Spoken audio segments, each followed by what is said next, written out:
Okay, so let's begin by talking about um, a, an understanding of addiction, so a definition of addiction. Нека да започнем с определене на това, дефиницията на какво е зависимост, разбирането за зависимост какво е. As I mentioned earlier before I started recording, the traditional medical model that sees addiction as a brain disorder, brain disease that cannot be cured. Както казах по-рано, преди да почна да записвам, зависимостта от медицинския модел към зависимостта от медицинския модел се е гледало като страдание, като болест на мозъка, което не може да бъде излекувано. The issue with the medical model for myself is that it limits addiction to the use and the consequences. Моят проблем с това е, че то лимитира зависимостите а, а, само между използването и това какво се случва, защото има употреба. So you continue engaging in this unhealthy behavior despite of the negative consequences. И хората продължават да правят това негативно поведение, въпреки да избират това поведение, въпреки негативните условия, негативните резултати, които следват от него. And which is very limiting, and it doesn't account, as I mentioned before, for what is it doing for the individual, what function does it have. Това е много лимитиращо и не обръща внимание на това каква е функцията на зависимостта за човека, който е зависим. And when I talk about addiction, I'm not exclusively referring to substance abuse. Когато говоря за зависимост, за пристрастяване, аз не се свързвам ексклюзивно с злоупотреба с субстанции само. I'm talking about substances, relationships, processes, sex. Говоря за субстанции, взаимоотношения, процеси, and what was the fourth one? Sex. Секс, yeah. Love, people. Любов, хора. So it's important to broaden our understanding of addiction and not limit it to substances. Важно е да разшириме разбирането за пристрастяванията и зависимостите, за да разбереме повече. So I haven't found a definition of addiction that truly feels that it's grasped the relational Gestalt perspective. Не съм намерила още определение за зависимостите, което в сърцевината си наистина дава гешталтистката релативна перспектива. And the closest I was able to find is Gabor Mate's definition in his book In the Realm of Hungry Ghost. И най-близкото, до което можах да стигна, е дефиницията на Габор Мате в неговата книга. На български има ли го? Има ли някой името? Някой да се включи. Духове. Какво? Света на гладните духове. Да, добре. Okay, I couldn't translate properly. So the book is available here. Great. It's a great book, and he really does a wonderful job of explaining the relationship between trauma and addiction. Това е страхотна книга и наистина той върши чудесна работа обяснявайки травмата, връзката между травма и зависимости. So let me share the screen here so let's talk about his definition. И сега искам да говоря свързано с неговата дефиниция. So, according to Gabor Mate and other people, in order to understand something as addiction, a behavior as addiction, it needs to have three qualifiers. Когато се свързваме с дефиницията на Габор Мате и други хора, има нужда да имаме три различни компонента. The first is that it brings pleasure or relief in the short term. Първата част е зависимостта или пристрастяването носи облегчение и краткосрочно удоволствие. So basically, it's something that feels good. It gives the individual pleasure. Всъщност това е нещо, което се чувства, нещо, което ни е добре с него. Дава ни някакво удоволствие. Second is that engaging in these behaviors or substances eventually leads to negative consequences. Втората компонента е когато се свържеме с тези поведения или когато се правят тези избори, в дългосрочен план има негативни последици. And the negative consequences could be anything, and it's quite an individual perspective. Негативни последствия могат да бъдат всякакви неща и това зависи от личната, индивидуалната перспектива. So it could be function, job, family, health, etc. Това може да е функция, здраве, приятели, работа, много неща. And the third component, which is really the most important part, is that the individual is unable or unwilling to stop. Третата компонента е, че индивида не може или не желая да спре, да се откаже. What makes this really important is that it begins to help us understand that it's not that they're doing this in a deviant way. They're unable to let it go. Това важното за тази трета компонента е, че всъщност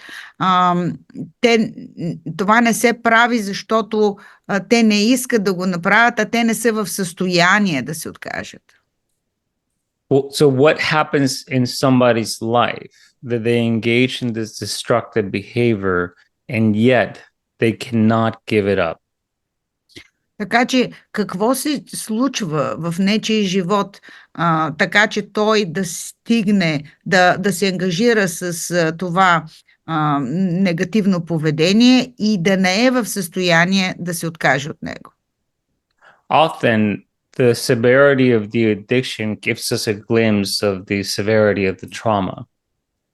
Много често колко силна е една зависимост, ни дава идея за това колко силна е травмата зад нея. This is not with every single individual, but more often than not, people with more severe addiction are anesthetizing more severe trauma. Не е абсолютно правило, но по-често така, отколкото не така, хора с много тежки зависимости анестезират много тежки травми. So, as we understand this important piece of addiction, that it's linked in some way to surviving, to managing life, and the negative consequences are traded for those brief moments of relief. Cut this into? Yes. So it's important to understand this nature of addiction.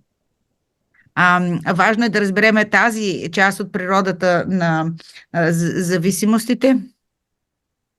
That people are willing to trade in the negative consequences. че хората с желания продават негативните, се подават на негативните последици, for just a few moments of pleasure. са готови да получат тези негативни последици само за няколко момента удоволствие.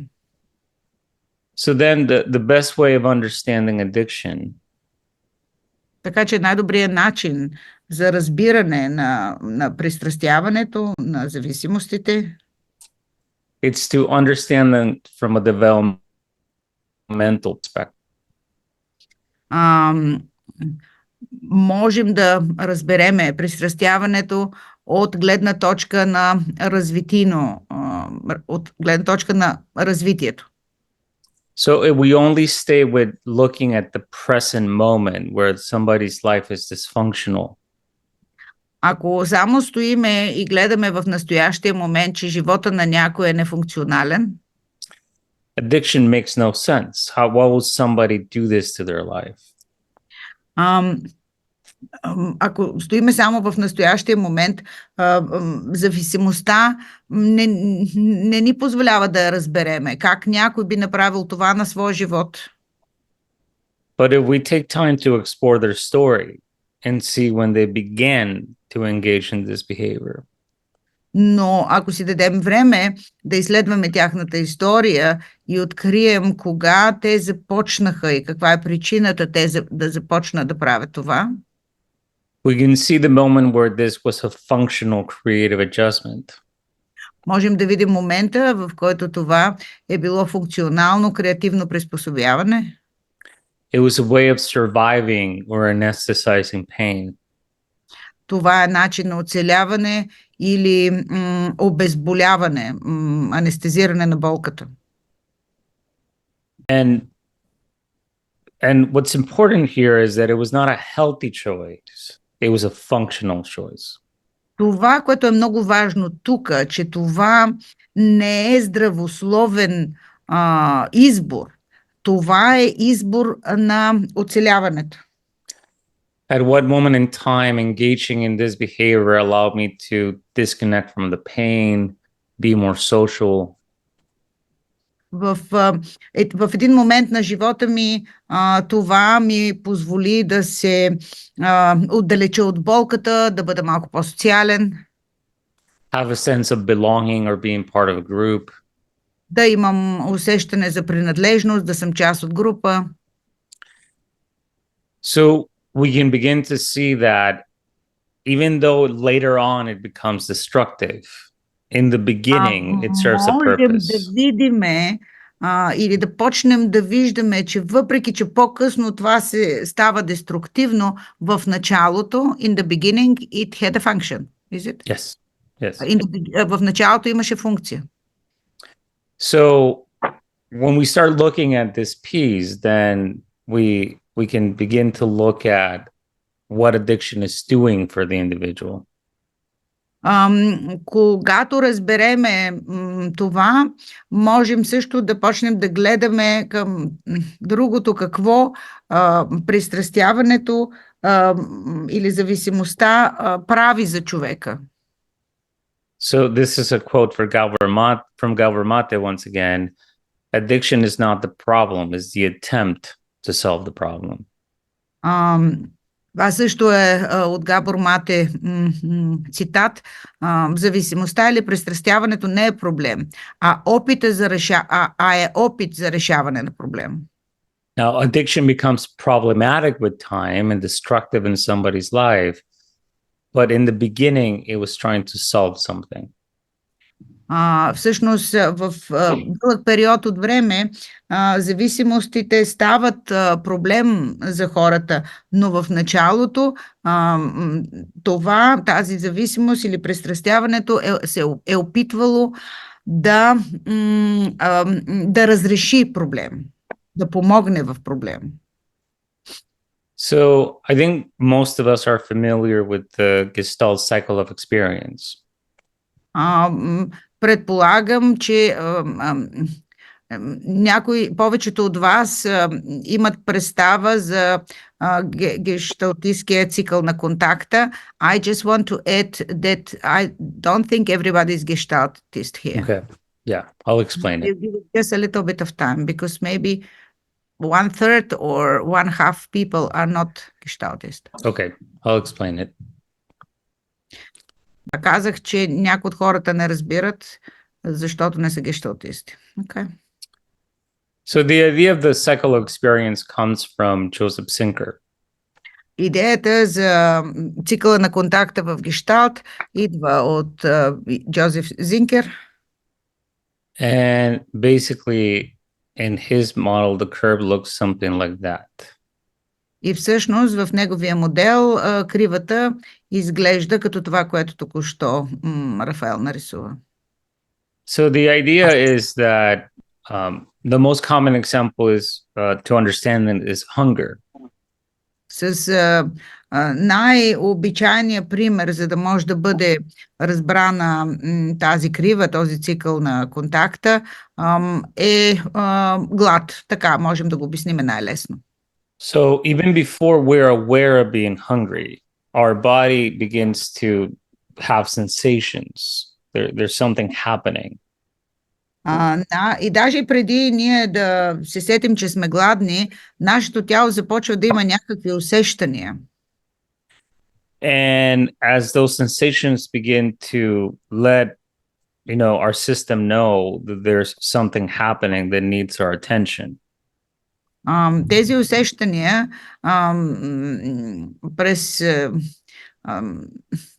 мобилизират тялото ни, че нещо се случва, което има нужда да му обърне внимание. So we become aware of the sensations. Така че ние да осъзнаеме какви са всъщност тези усещания. And this awareness begins to mobilize energy so we could have enough energy for the next step. И това осъзнаване всъщност, в резултат на това осъзнаване, започваме да мобилизираме енергия, която да ни доведе, да ни подготви за следващата стъпка.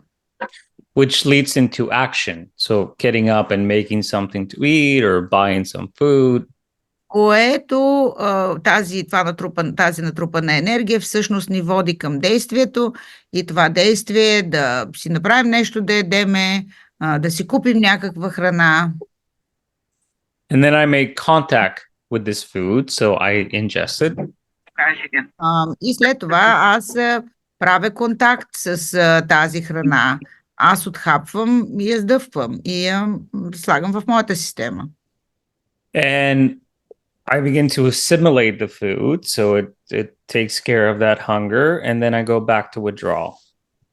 Започвам да асимилирам храната, така че да се освободя от глада и след това спирам да се храня, защото моят глад е удовлетворен. And the idea is that most human experiences go through that cycle. И идеята е за това, че повечето човешки преживявания минават през този цикъл. So before I'm aware that I'm sad, there's a physical reaction and sensations of sadness. Преди да усетя, да разбера, че съм тъжен, има физическо усещане, предшестващо тази така. And then I move to all of the experiences of the cycle of experience.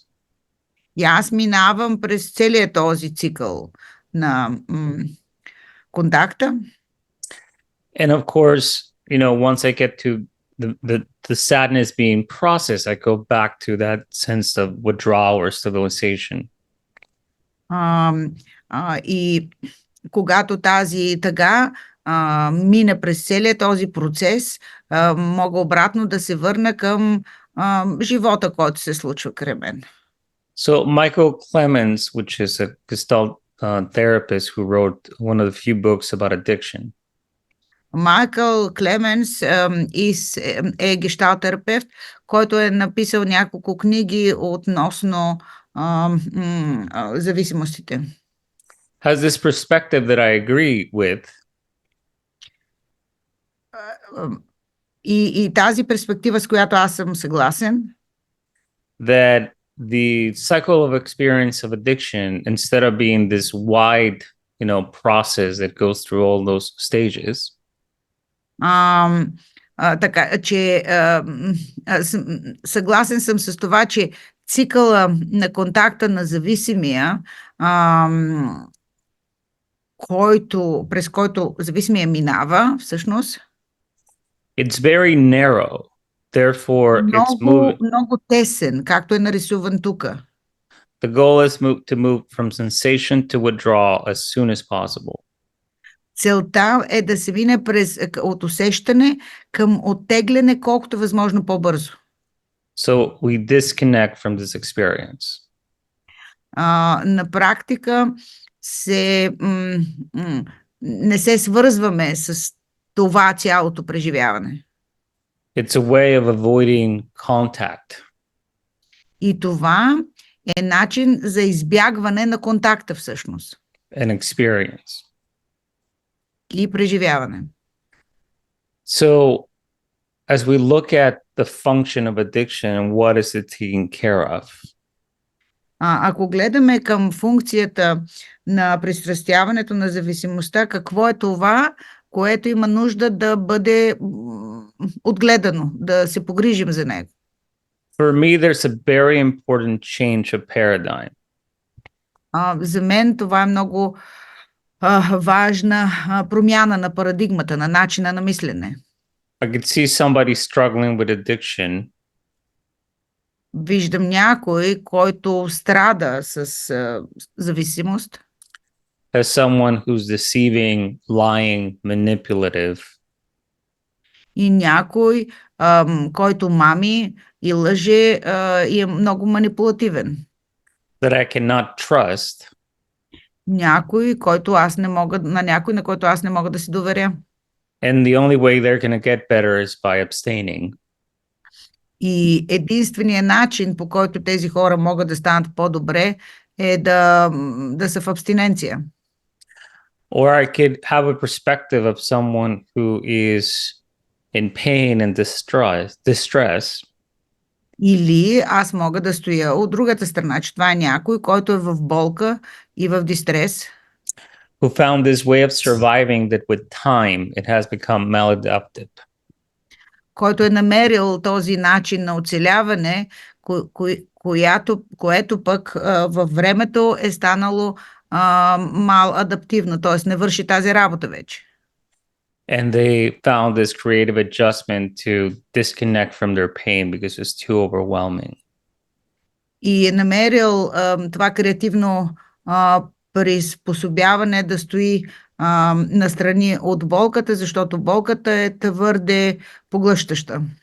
I don't know about you, but I'll rather work with the later option. Аз не знам относно вас, но аз предпочитам да работя с втората опция, втория начин на мислене. And not only that, И не само това. it also changes the co-created therapeutic relationship. И не само това, това също, този начин, този поглед към зависимостите дава възможност терапевтичното взаимоотношение да е създаване, т.е. зависимия да бъде участник в самото терапевтично взаимоотношение. I try to explain co-creative. Thank you. Because how I sit with the client matters. Защото как аз стоя с клиента има значение. And if I'm there with this perception that you cannot be trusted, even though it's not said. И защото ако аз седя в стаята и съм с това възприятие, няма как да ти повярвам, не мога да ти се доверя. Дори това да не е казано. It's part of the field. Това е част от полето. And it's there. And it's sensed. И това стои там. И може да се почувства. So this shift in paradigm, it's not only better for the client. Тази промяна на начина, по който гледаме, не е само по-добър за клиента. but it allows us to be in this relationship in a way that is more functional for us as well. Но ни позволява на нас, които работиме с тях, да бъдеме по-функционални в контакта си с тях. So I want to take a moment here and see if there's any questions, comments, thoughts. Аз искам тук да направим малка пауза и да подам на вас малко дали има някакви мисли, коментари, въпроси.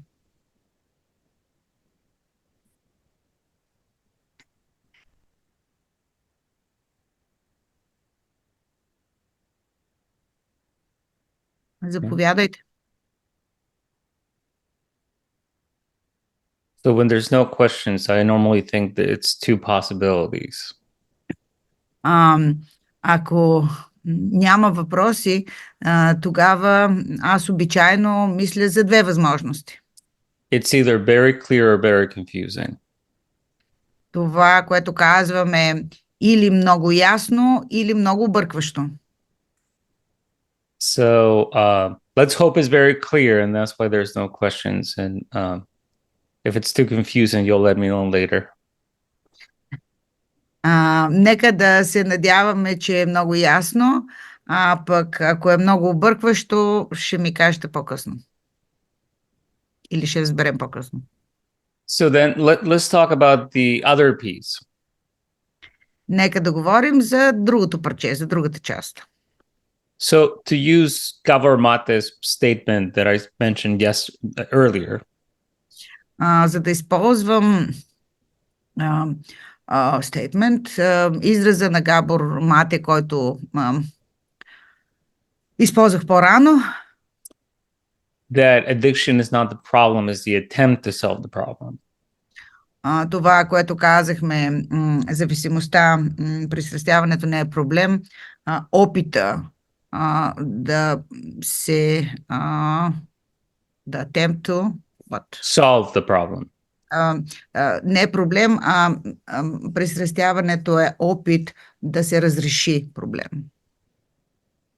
And before we talk about trauma, и преди да говорим за травма, what I like to do sometimes when I teach is show a short video that probably gives us a better picture.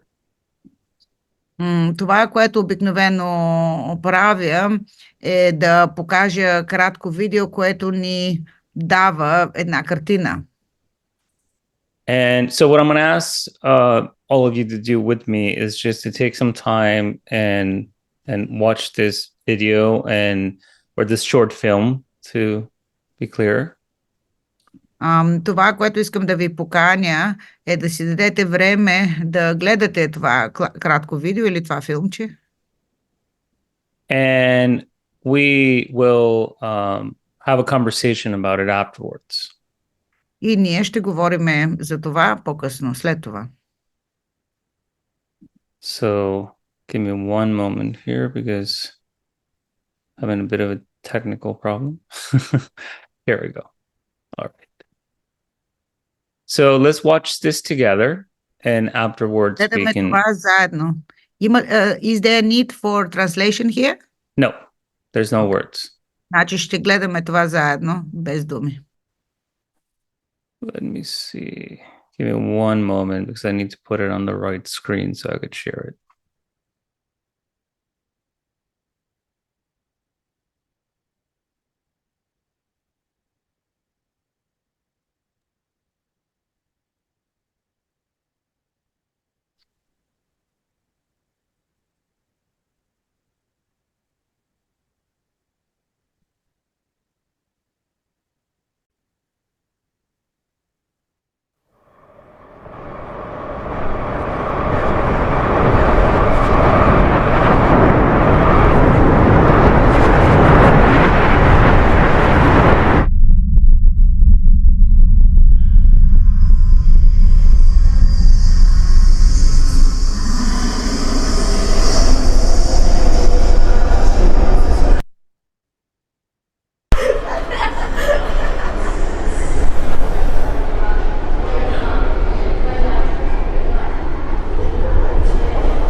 Okay. Тук сме. Обратно. Anybody would like to share what you noticed, what came up for you? What Някой grabbed от your вас, attention? ако обичате да споделите какво се случи с вас, какво ви привлече вниманието, какво забелязахте, какво преживяхте.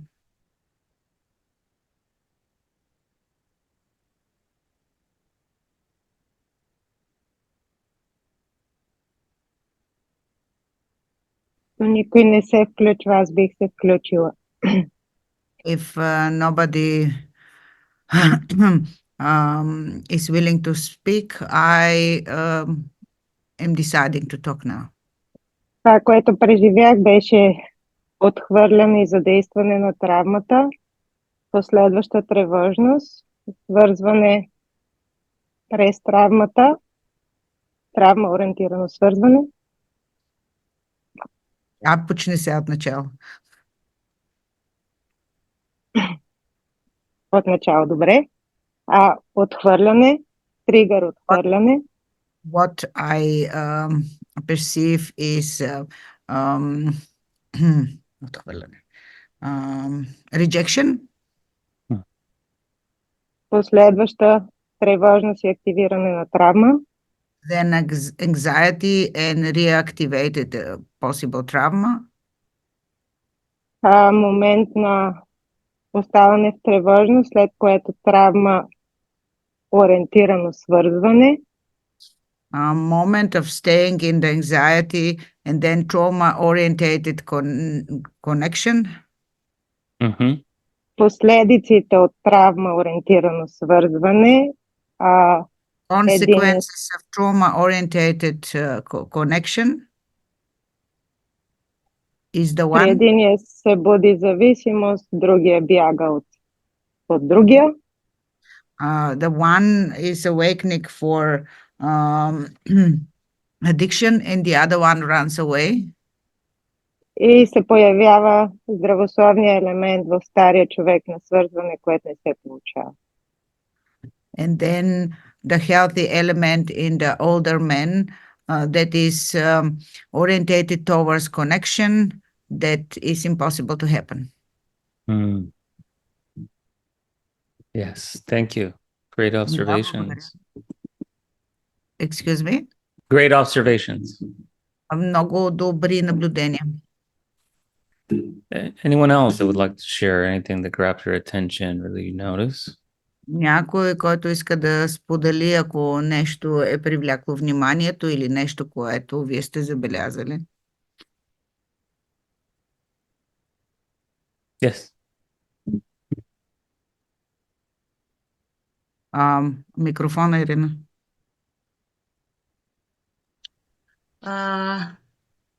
Това, което забелязах, бяха промените в моето тяло. What I noticed was the changes in my own body. Mm-hmm. И в това как аз се чувствах, гледайки това. Не исках да правя анализ. Нямах нужда да правя анализ. And how I was feeling while I was watching this movie. I did not want to make an analysis. I did not need analysis. В момента ми е малко трудно да говоря. For me, it's a little bit difficult to talk right now. Защото съм живяла с такива хора. Because I lived with people with addictions. Mm-hmm. И знам и отново усетих една голяма тъга. And I relived again huge sadness. Mm. Гняв. Anger. И празнота. And emptiness. Mm.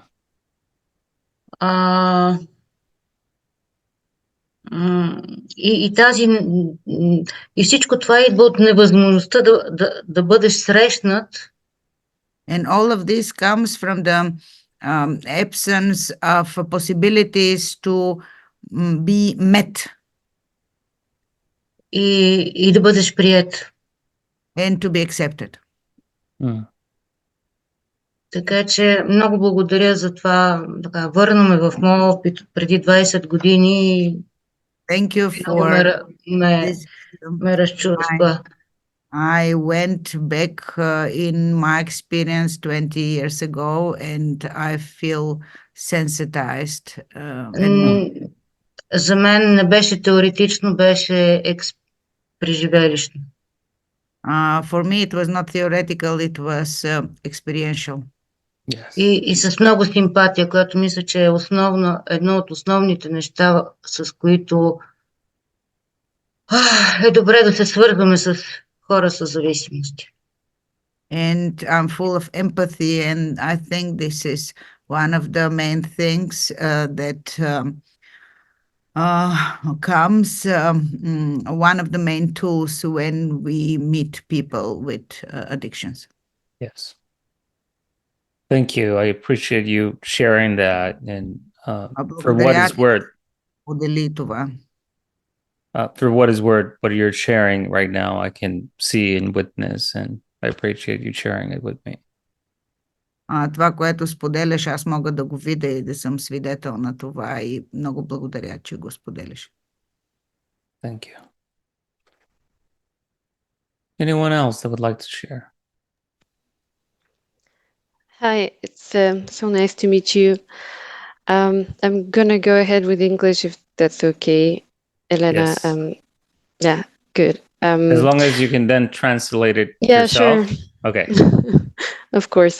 Yeah. So it's only one thing that I wanted to add is that at the end of the video, I kind of felt that the older men actually faced their trauma. And Yes. Ellie, you're muted.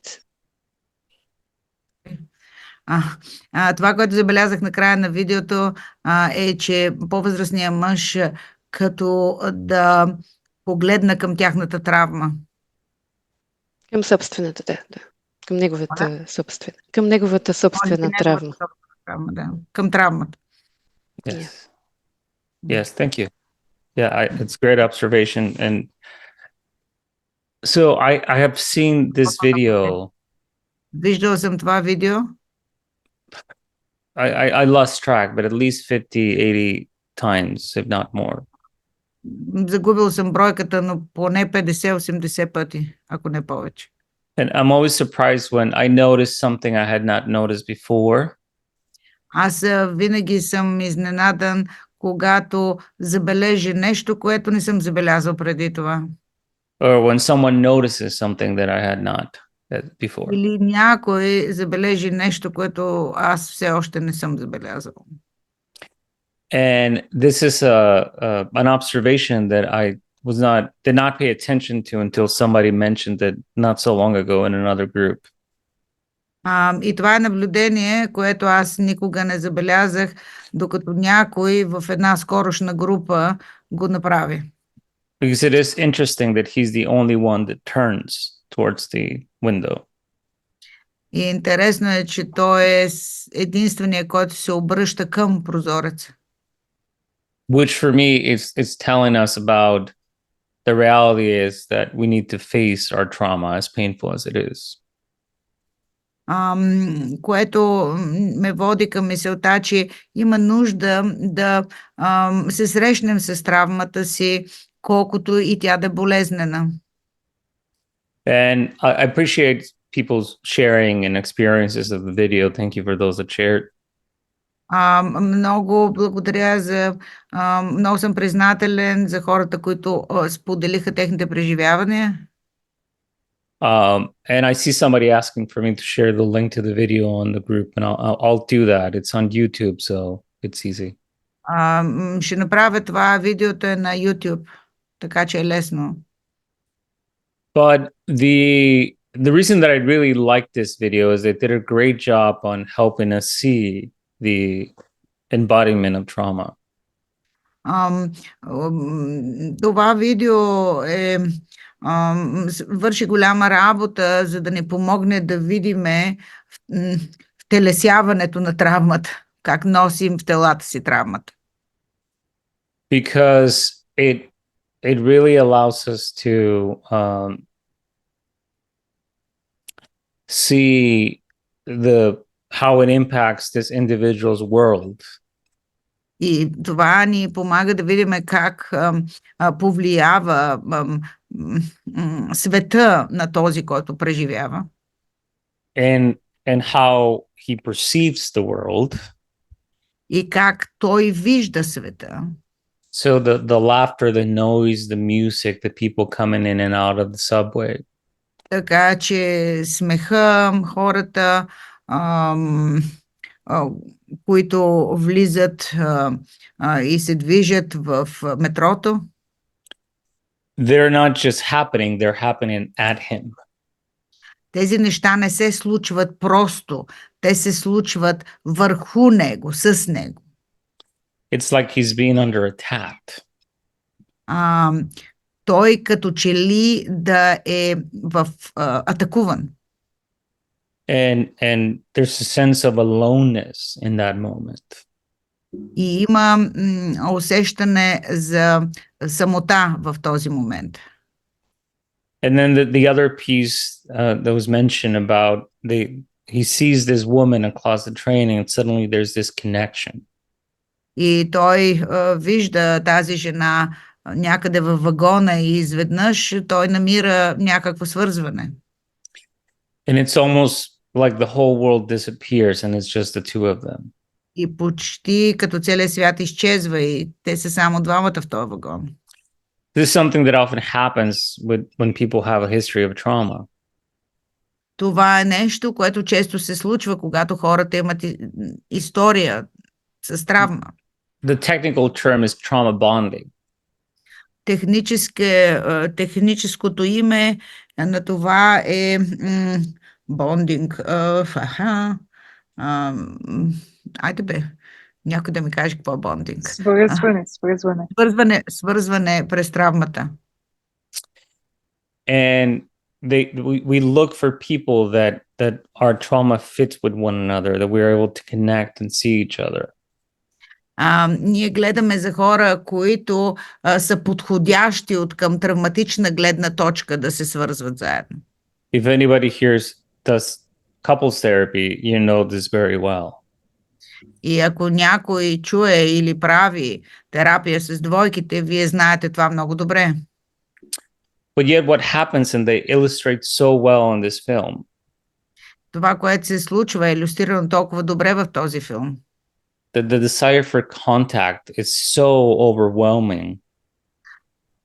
Необходимостта от контакт е толкова интензивна и заливаща. That it's too much and too fast.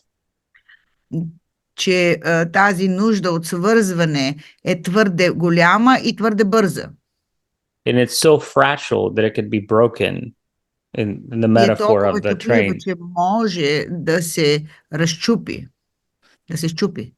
The metaphor of the train just shaking a moment and that's it. It's broken. Както метафората във влака, той просто малко се заклати и всичко това се щупи, тяхното свързване. And that's how delicate their ability to connect is. И това е колко деликатно възможността за свързване е. Колко деликатна е възможността за свързване. Why I think this is an important awareness for us as therapists. Това, което мисля, че това за нас е много важно осъзнаване. And this applies to coaches, doctors, nurses. И това също е важно за хора, които се занимават с коучинг, за лекари, за сестри. Anybody that is in the service of helping others. Всеки, който е свързан с работа да помага на другите. Is that despite the pain and the suffering, there's the desire to be seen, to be held. Въпреки болката и страданието, има една част, която има нужда да бъде подкрепена, да бъде нужда от някой да ни държи. When it's not done with appropriate pacing, it could be easily broken. So we have to be very mindful of that. И това, ако не е направено с подходяща скорост, с подходящо темпо, много лесно може да бъде пречупено. So let's talk a little bit more about trauma. Нека още малко да поговорим за травма. And let me see something here. So actually, before we go into this, I want to explain something real quick. Преди да отидем към това, искам да обясня нещо набързо. This is the first time that I get to do this example and I actually have a can with me. Това е първият път, в който искам да дам този пример и всъщност сега имам и Кен с мене. Не знам, Кенче. Which is very exciting for me because I normally have to use this water bottle over here. Това е много добро. Много се радвам на това, защото обикновено използвам тази бутилка за вода, която седи там. You'll see in a moment why this is a good thing. Сега ще видите след един момент как така това е хубаво нещо за мен. So if I have a can like this, Ако аз имам кенче такова and I have a big rock and I throw it against the can, и имам един голям камък и го хвърля срещу кенчето, it will be modified, it will be dented. ще бъде модифицирано кенчето, ще бъде изкривено. And sometimes we can understand trauma in this way. Понякога може да разбереме травма по този начин. When there's a horrific event that happens, когато има голям плашещ, страшен, заплашва живота евент, случка, abuse, war, насилие, война, loss, загуба, neglect, abandonment, another word. изоставяне. And we know that we've been affected by it. We've been reshaped by that experience. И ние знаем, че това преживяване по някакъв начин има ефект върху нас. And the thing about those events that are significant is that there's fairly easy to see the correlationship between the rock and the dent. Когато това е било такава голяма и тежък случай, тогава е относително лесно да видиме, че това кенче е повредено, изкривено. But if I take the same can, but this time throw a lot of little rocks, little pebbles at it, constantly hit it. Но ако аз взема това кенче и за дълго време продължавам да хвърлям малки камъчета, които дълго време го удрят, it's going to be reshaped. It's going to be impacted. It's not going to look the same. Кенчето ще бъде с различна форма и няма да изглежда по същия начин. But it's impossible to find what little pebble caused what dent. Но е невъзможно да намериме кое малко камъче е направило тази малка промяна в кенчето. So the only way to understand then is if we look at the pile of pebbles. И само единственият начин да разбереме това е да погледнем към купчината камъчета. More often, trauma is like that. По-често травмата е така. And what are the pebbles? Constant patterns of presence. There are not family that's very anxious or not present or high expectations. Това какво са камъчетата? Това може да е семейство с високи очаквания, семейство, което не присъства, с доста тревожност. Hostile home environments. приветлив, отхвърляща домашна среда etc. и така нататък. And I often think that for most people behind that bigger dent, често си мисля, че хората зад това голямото изкривяване от големия камък, there were already hundreds of little dents before that. е имало доста много малки изкривявания преди големия камък. When I'm working with a client and they share a history of sexual abuse in childhood, когато работя с клиент, който споделя история на сексуално насилие в детството, I often ask them, who did you tell? обичайно питам на кого каза. And what do you think the most common answer is? И какво си мисли, че най-честия отговор е? No one. To no one. Yes. Никой. На никой не каза.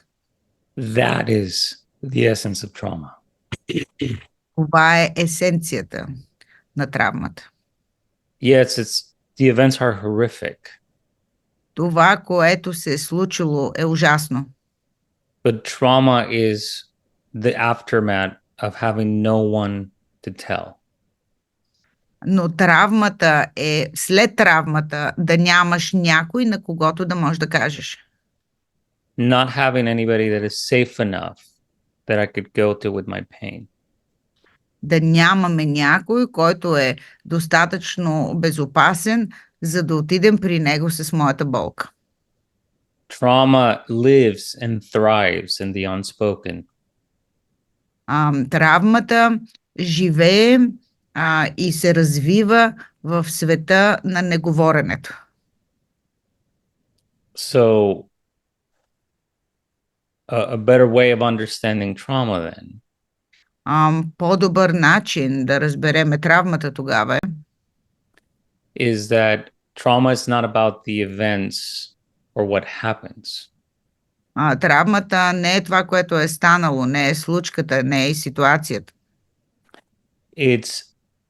Trauma is the internal imprint in the aftermath of pain without empathic support. Травмата е вътрешният отпечатък на болка без емпатична подкрепа, последваща травматична ситуация. What that means Това, смисъла на това е, it's that trauma is what occurs after and we carry for a lifelong experience. Травмата не е случката, а това, което се случва с нас и ние го носим със себе си през целия си живот. But yet, when there's a person that is safe enough that I can begin to share my story with, it begins to be reprocessed. И когато има човек, който е достатъчно безопасен, с който аз мога да споделя и мога да започна да преработвам травмата. There was something that happened that was very interesting in the aftermath of in the United States. Нещо, което се случи, което се наблюдавах в aftermath of 9/11, you mean? Yes. Нещо, което се случи и наблюдавах в след 9, 11, кажете какво е това? 11 септември. 11 септември 2001. Да. Благодаря.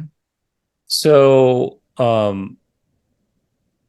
think we're all familiar with the planes crashing into the buildings and all that experience. Всички знаеме как самолетите се блъснаха в сградите и всичко останало. So across the street from a World Trade Center, there was a preschool. През улицата от Световния търговски център има детска градина. So there were, 3, 4-year-olds, 5-year-olds. Там има 2, 3, 4 годишни деца. And they witnessed not only Not the planes crashing, but the buildings being on fire. И те бяха свидетели не на самолетите, които се блъскат в центъра, а на сградата, как цялата тя е в огън. And the people jumping out И хората, които скачаха оттам. because they would rather jump out than be burned alive. Защото те избираха да скачат, вместо да бъдат изгорени живи. So there was a lot of support that was provided to these children after the event. И това беше много подкрепа, която е била дадена на тези деца след този случай. And the therapist working with the children noticed that there were two general responses. И терапевтите, които са работили с децата, забелязват, че има два основни отговора на това. There were a group of children that were affected by it, but they were reacting to it in their own way of adjusting and understanding it. Имаше деца, които са били свидетели, но те са реагирали, те са заговорили за това и по някакъв начин са се приспособявали към това си преживяване. And the example is that there's this drawing of the building and somebody jumping out. И примера е картина на сградата и някой скача. And then a circle in the bottom. И след това едно кръгче долу на земята. So when they asked the little boy what was the drawing, и когато питаха малкото момче каква е тая картинка, какво е на тази картинка, he said that he built a trampoline so the people who jump out can land there. И той каза, че той е направил трамплин, така че хората, които скачат, да се приземяват на трамплина. So they asked him, did he understood why people were jumping out? Does he understood why or what? Yes. So they asked him to understand why people are jumping out. Те го питали, ти разбираш ли защо хората са скачали от тази сграда? And in his own words, he said, yes, because there was a fire and jumping out was better. И той казал, да, защото с неговите си думи, да, защото имаше огън и по-добре беше да се скочи. So he built in the trampoline so they could land softly. Така че той направи трамплин, че хората да скачат на трамплина. The other children were draw images of the fire and despair and scary and distress. Другите картинки бяха картинки на огън, на невъзможност, на трудност и дистрес. And they found that the main difference between the two groups и те намериха, че основната разлика между тези две групи is that the kids that were better adapted and adjusted to the experience че децата, които са били по-адаптирани към това си преживяване, their parents talked about what happened. Техните родители им обясняваха какво се е случило. And the reality of why people were jumping out. И реалността, истината, защо хората са скачали от сградата. In ways that they could understand and appropriate for their age. In a way? In ways that they could understand and it was appropriate for their age. По начин, по който те можеха, по подходящ начин за тяхната възраст, така че да разберат. And they talked about how sad and how horrible this was. И тези родители говориха колко тежко и колко ужасно всичко това беше. And they were able to express their emotions about it. И те, децата и родителите имаха възможност да изразят твоите емоции относно случилото се. The children that were having a hard time with it were the ones that their parents said, oh, nothing happened. They were just jumping and they didn't die or whatever. Just they didn't address the reality. Децата, чието родители не говореха, а вместо това им казаха: "О, не се притеснявай, нищо страшно не е станало, нищо особено не е това." Това са децата, които не можеха да разберат тази реалност. So this is telling us something really important about human pain. Това е травма и има нещо наистина много важно за човешката болка. That it's not about it not being experienced, it's about it being held. И тук не става дума да не бъде преживяна травмата, а става дума за това да няма възможност да бъдеш поет, да бъдеш държан, някой да те поеме. If something horrible happens, I need to be able to talk about it with someone who's willing to listen. Ако нещо се случи, аз имам нужда да имам възможност да говоря с някой, който ще ме слуша. It doesn't make the event better, Това не прави случилото се по-добро или по-лесно, but it mitigates the negative consequences in the future. но това предотвратява негативните последици в бъдещето. Does that make sense? Имате ли разбиране за това? Good. So I want to talk about one more piece about trauma. You want to talk about one more piece. About Okay. trauma, Да, искам да разкажа още малко относно травмата, which is how it is experienced in adulthood. което е как травмата се преживява в възрастния. So there are four general ways that trauma impacts adulthood. Така че има 4 основни аспекта или начини на травмата, как тя се проявява във възрастния. So it creates a fundamental disconnect with the self. Създава фундаментално откъсване от себе си. What that means is that it's really hard for me to see myself if I cannot be in my body. Което означава, че наистина е много трудно да видя себе си, като да не мога да бъда в тялото си. And when my body holds pain that has not been processed, the worst thing I could do is connect with it. И ако моето тяло държи травма, която не е преработена, най-ужасното за мен е да се свържа с тази травма, непреработена в него. So I'm left with this sense of despair that I cannot contact. И аз оставям с тази дълбока нужда, че не мога да се свържа. And as we can see in the video, it shapes how I see the world. И както можем да видим в видеото, това оформя начина, по който виждаме света.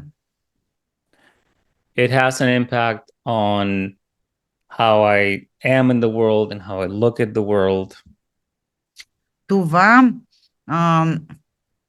се отразява на това как аз съм в света и как гледам на света. Which in terms gets in the way of my ability to adapt and be flexible. Което всъщност повлиява и моята възможност да се адаптирам и да бъда гъвкав. I'm not able to just be in the world and adapt as it changes. My world becomes very narrow. Аз не мога да съм в света и да се адаптирам. Света става много тесен. And finally, I am unable to live in the present. И накрая аз не съм в състояние да живея в настоящия момент. So I cannot see the world from my adult self. I see it from my hurt child or angry adolescent or another perspective.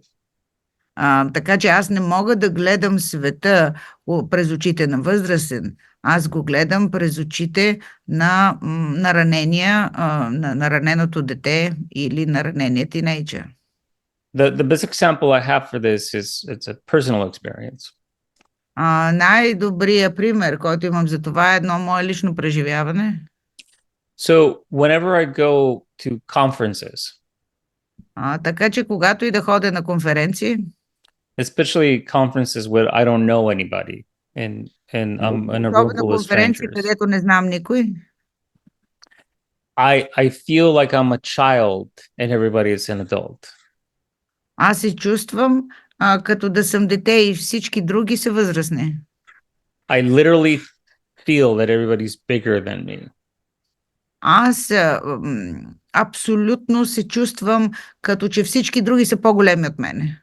And I'm a fairly tall person. И аз хич не съм нисък. I'm about a meter and 88. Аз съм 1,88. But yet in that moment, everybody seems bigger and I feel like I'm looking up. И въпреки това в този момент всичките изглеждат по-големи от мен и аз се чувствам като да ги гледам отдолу нагоре. I used to get very angry at myself when this would happen. Много се дразних на себе си, когато това ми се случваше.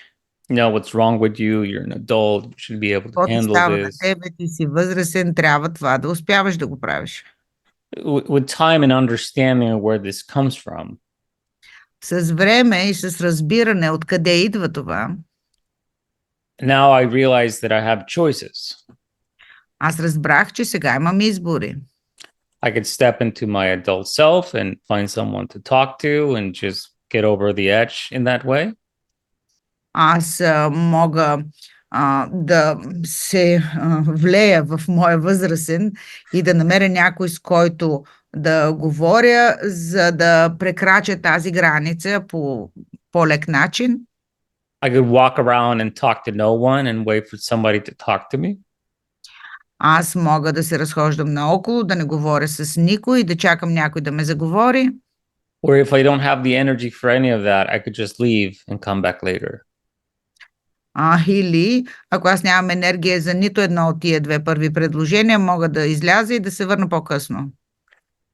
So the point of trauma work is not that the trauma disappears, is that we build the relationship with it.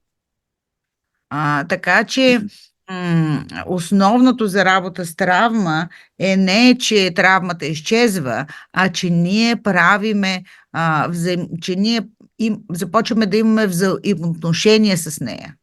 Which in turn gives us choice. Което всъщност ни дава избор. Which is normally what we don't have when we're children. Това е, което обичайно ние нямаме, когато сме деца. The difference is that as adults, most of the time, we can choose. Разликата е, че като възрастни, повечето случаи ние имаме избор, ние можем да избираме. So Stephen Porges, who is the creator of the polyvagal theory, Стивен Поргес, който е създателя на поливагалната теория, мисля, че така е на български, has this definition of trauma that I really think it's the best way of understanding it. Той дава дефиниция на травмата, която наистина дава добро разбиране. He says that trauma is a chronic disruption of connectiveness. Той казва, че травмата е хронично прекъсване на свързването. And I think that really, as a Gestalt therapist especially, that really sums it up. И като гешталт терапевт, аз мисля, че това наистина сумира всичко около травмата. It makes it sometimes impossible for us to be able to connect with myself, the world, and others. Понякога наистина е много трудно да сме в състояние да се свържем с нас самите, с света и другите. And that is the most devastating aspect of trauma. И това е всъщност най-разрушителният аспект на травмата. That I cannot be in the world as it is. Че аз не мога да бъда в света такъв какъвто е. Before we continue, once again, I want to take a moment and see if there's any questions, comments, thoughts. Преди да продължиме, искам да дам един момент, за да проверя дали има въпроси, коментари или мисли за споделяне.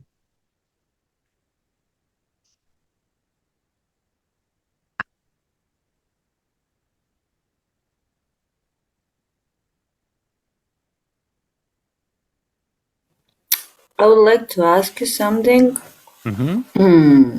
Питам нещо. What, in your opinion, is the place of biology, like nature? Къде... Да, какво е място на въобще въобще биологията, предразположението на човека? Предразположението на човека, чисто биологично, в зависимост. The predisposition of a human being towards addiction. That's a good question. Хубав въпрос. So there is no denying that family history matters. Няма как да отречеме, че семейната история има значение.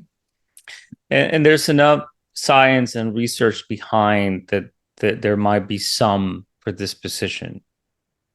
И има достатъчно изследвания, че би могло да има някакво предусловие. The study of epigenetics is quite fascinating. Епигенетиката е много изключително интересна. Which is a much better term than genetic predisposition. Което е много по-добър термин от генетична предразположеност. Because predisposition is too deterministic. Защото предразположеност е много детерминиращо. But what epigenetics says is that we have certain, things in our DNA that come with the code. Това, което епигенетиката казва, че имаме определени неща в нашата ДНК, които пристигат с определен код. And most of them are related to survival. И повечето от тях са свързани с оцеляване. But however, there needs to be an environmental trigger to detonate.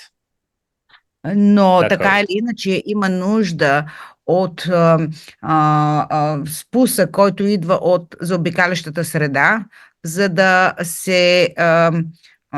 се отвори тази епигенетична готовност.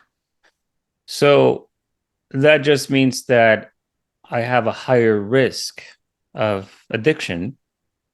Това означава, че аз съм по-високо рисков, отнасящо се към зависимостите.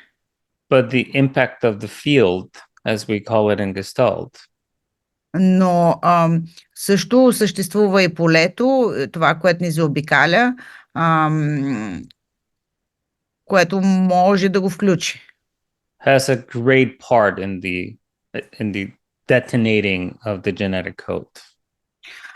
Това, което взривява генетичния код е заобикалящата ни среда и случаите в нея. Because the reality is that if I have awareness that I have a family history, ако аз знам, че аз имам семейна история, and I talk about it with myself, with my children, with my family, и аз говоря за това с себе си, с моите деца, с моето семейство, versus ignoring it, вместо да игнорирам тази история, it changes the field. това променя полето. There's no guarantee that will prevent it. Няма никаква гаранция, че това ще бъде превенция. Това мога да предотвратя. There's a greater chance that it will not live in secret and therefore it can be healed. Това е по-голям шанс това да не живее да не остава в тайна и тогава има по-голям шанс да бъде оздравено. That's my perspective on that. Това е моята перспектива относно това. Good question. Благодаря, хубав отговор. Thank you. It's like kind of like the kids in the kindergarten, like talking and being silent Exactly. about, yeah. Exactly. Благодаря, това е нещо като децата в детската градина. Тези, които говорят и тези, които мълчат за това. Yeah. We have to remember the trauma, especially multi-generational trauma. Трябва да си спомняме, че травмата, особено мултигенерационна травма, lives in darkness. Живее в тъмнина. And it hibernates in darkness. И там спи нощен сън. Зимен сън. So bringing light to it gives us a possibility. Така че да донесеме светлина към това място на зимен сън дава много възможности. Not easy, but worth it. Никак не е лесно, обаче си струва. Good. Anything else before we continue? Нещо друго, дето да стои преди да продължим? Okay, there's one more thing that I want to talk about, or two more things before we end. Защото има едно или две още неща, за които аз искам да говоря, преди да завършим за днес. And this is not a commercial. И това не е търговия, не е реклама. But, something to consider. Но това е нещо, за което може да си помислиме. For those that will join us in the 2 days together, we're going to take a much bigger dive into this and go into all the details.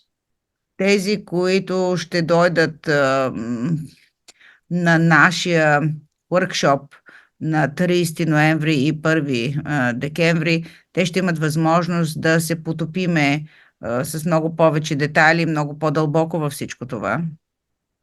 But I want to share my understanding of the relationship between trauma and addiction. И искам да споделя с вас моето разбиране за взаимоотношението между травма и зависимост.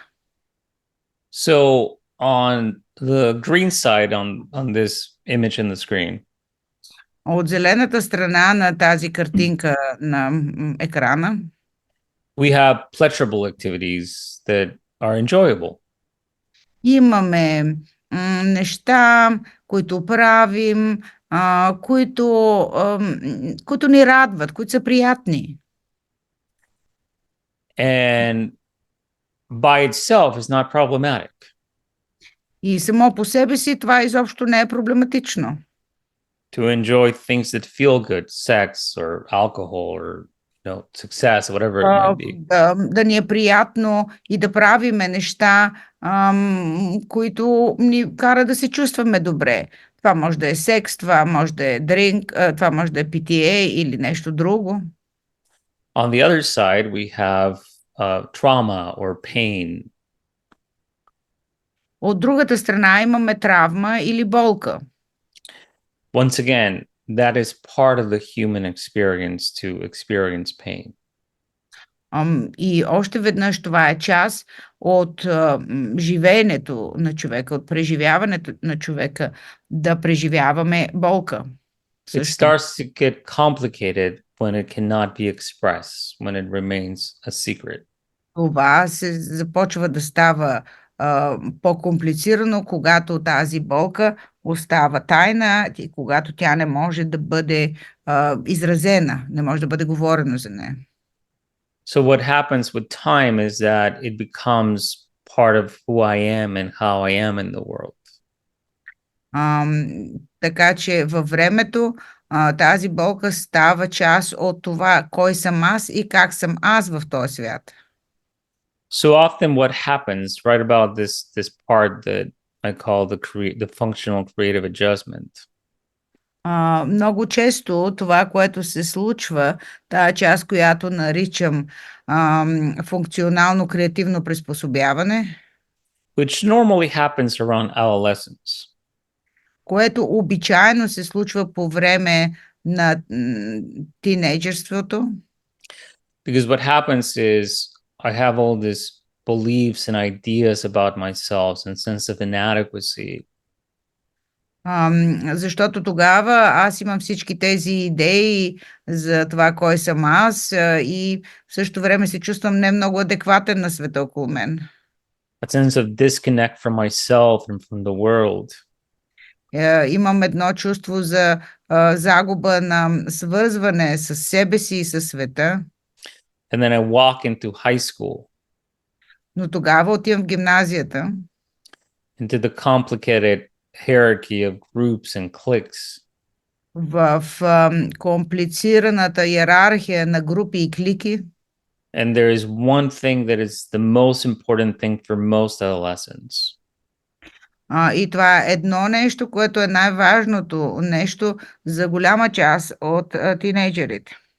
Which is to belong. Това е да принадлежим. And if I have a sense of being inadequate, not good enough, not interesting enough, И ако аз имам усещане, че аз съм неадекватен, недостатъчно добър, недостатъчно интересен, it could be a very difficult task. това, да преживее това, би било много трудно, много трудна задача. But there's one group that's always open for enrollment and they don't discriminate.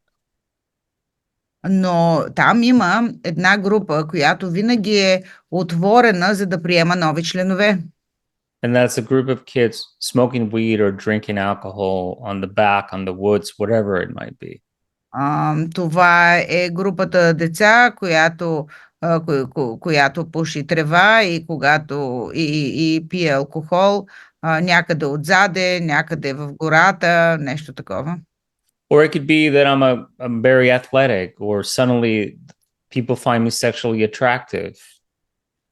Може да бъде това, че аз съм много атлетичен или ме намират много сексуално атрактивен. Or I'm academically successful. Или аз академично съм много успешен. But I find a way that gives me a sense of belonging and anesthetizes the pain. И по такъв по много фин начин това ми дава възможност, дава ми чувство за принадлежност и анестезира болката. And it works. И това на всичкото отгоре работи. It keeps this blue part out of the way. И държи това синята част извън пътя, да не се обърква с другото. Тъгата. But what happens with time? I'm sorry, Go ahead. Rafa. Yes. Did you say the blue part of the picture or the blues of the sadness? The blues. The trauma, the pain. So the blue from the picture. Yeah, the line, the blue line. The blue line, okay. Yes. Not the blue I'm Oh, yeah, feeling. no. Yes, yeah, the blue line. Yes. Yeah, okay. So what happens with time, if this is not processed, if this is not talked about, addiction and trauma become intertwined. И това, ако не е преработено във времето, зависимостта и травмата се оплитат. So if I stop the addiction, ако аз спра зависимостта, all I'm left with is the pain. Това, което ми остава след зависимостта, е болката. And the only way to survive is to continue. И единственият начин да оцелее е да продължавам с зависимостта. I often use the example of a young man that I work with. Аз често използвам примера за млад човек, с когото работих. who was abusing heroin. Той беше зависим от хероин. And he told me, if I stop using, I will die. И той ми каза, ако спра да използвам това, ще умра. And he didn't mean physical death. И той нямаше предвид да умре физически. But he was aware that once he would stop, all the memories and the stories of the abuse and the pain came to surface. Той имаше предвид, че ако той спре, всичките му спомени за насилие и болка щяха да се върнат към повърхността. And he didn't feel he could live through that. И той не чувстваше, че може да преживее това. So this is why it's so important to understand Точно за това е толкова важно да разбираме how it has become a vital way of surviving despite the fact that it's destructive. Как зависимостта е станала основният начин на оцеляване въпреки болката, въпреки деструктивността. So it allows us to begin to think about the next step. И така, това ни позволява да започнем да мислиме за следващата стъпка. Which is how important it is to slow down and go through the process. Която стъпка се отнася до това да забавим и да отидем към процеса. And meet our client where they are. И да срещнем нашия клиент там, където той е. Because sometimes the invitation of therapy cannot be a great experience. Защото понякога покана за терапия може да не е толкова добро преживяване. Because it's letting go of this thing that has helped me survive. Така че, тъй като да се освободя, да се откажа от това нещо, което ми помогна да оцелея, So then I can experience and talk about all those things that I never wanted to talk about and I never wanted to feel. Така че в терапия трябва да говоря за всичките тези неща, за които никога не исках да говоря и никога не исках да чувствам.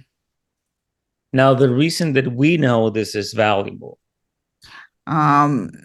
Причината, по която ние знаем, че това има смисъл, че това е вярно, is because we know that if we're lucky enough, защото знаеме, че ако имаме късмет and we could create enough space for the individual to explore themselves, ние можем да създадем достатъчно пространство за индивида да се изследват сами себе си. the possibility of healing begins to emerge. Тогава само вероятността за оздравяване започва да се появява. What I mean by healing Това, което имам предвид през оздравяване, is that we can begin to realize that I can make space for pain. можем да имам предвид това, че може да разбереме, че мога да направя място и за болката. And if it's witnessed and held in a safe enough space. И ако тази болка е била забелязана, ако е била удържана, тогава The moment will end. Момента ще свърши. And I can survive the pain because it doesn't last forever. Защото и тогава аз ще оцелея от болката, защото болката не продължава завинаги. It might come back. Може да се върне. And I can talk about it and then it ends. И тя може да се върне болката, тогава мога да говоря за нея и тогава тя ще свърши. That is the essence of healing. Това е есенцията на оздравяване. To realize that I can make space for my human experiences. Да разбера, че мога да дам място на моите човешки преживявания. And they're mentionable. И те могат да бъдат назовани. And with time they are manageable. И след време те започват да бъдат, започва да става възможно да се менажират, да се управляват. And we need to grab onto that because that's the essence of hope. И има нужда да се свържеме с това, защото това е основното за надеждата.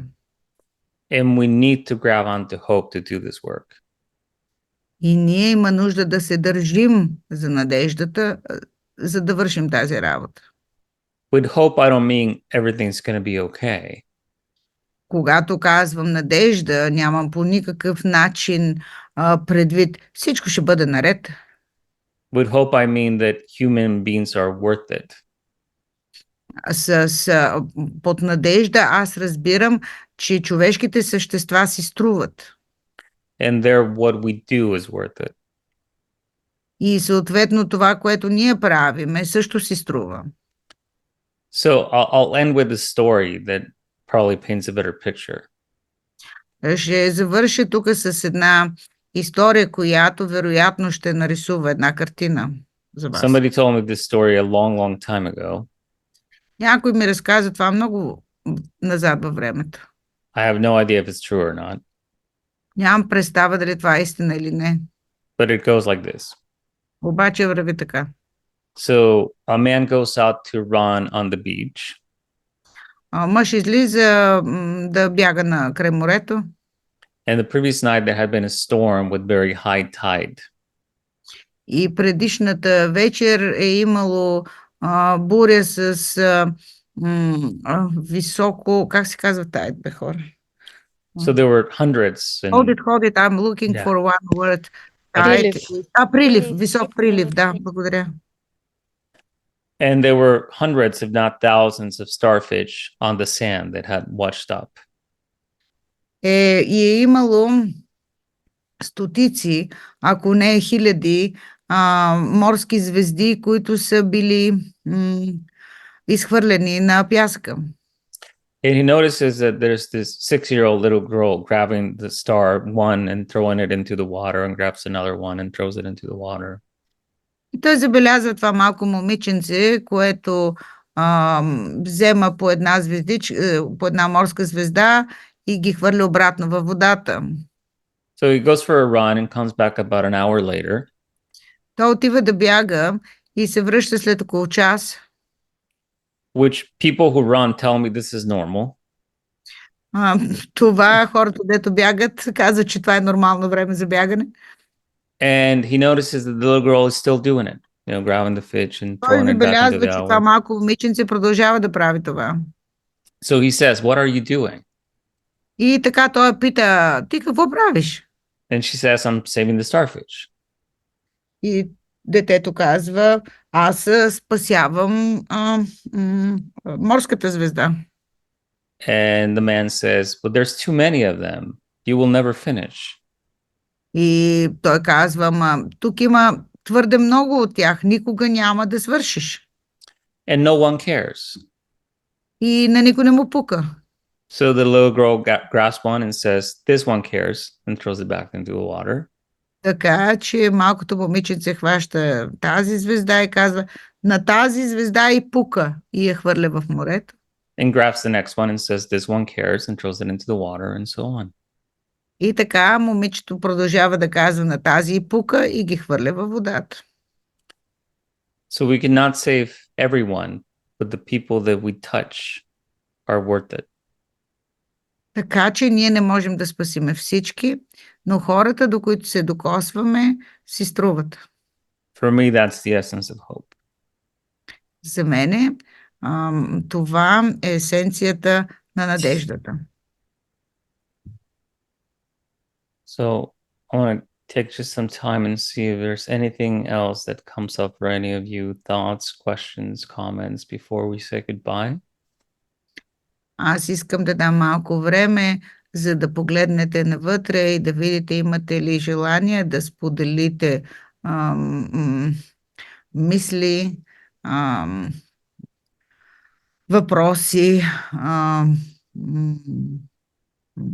Другото не го знам, не помня вече, да. I'm just a bit tired. The third one. Yes. Questions, thoughts, and what was the third one? Comments. Коментар. Yeah. Okay. Only, Rafael, thank you so much for this call, and it was inspiring, really. Благодаря, Рафаел, за този за тези 2 часа. Наистина е много вдъхновяващо. Thank you.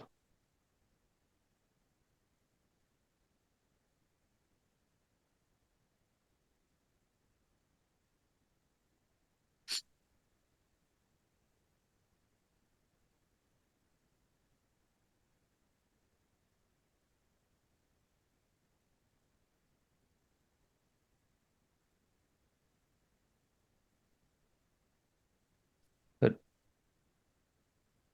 I'm really good at sitting with silence for a long, long time, but I will not do that to you. Аз съм много добър да стоя в тишина за много, много дълго време, но няма да ви правя това. I want to thank you, Elena, for the translation. You were wonderful, and I'm sure you're exhausted by now. When I was starting, I said what I have done to myself. Will I survive? But I did, with very little to none hiccups. So yes, you were wonderful. people are saying thank you to everyone. Yes. Yeah, in writing. Wonderful. Yeah. So thank you for making time in your day to be here with me. Благодаря ви, че намерихте място в вашия ден да бъдете заедно с мен тая вечер. I'm always grateful because I know that you could be doing something different with your Tuesday evening, but yet you're here. Аз съм много благодарен, защото е ясно, че във вашата вторнична вечер може да правите много други неща също, но вие сте тук.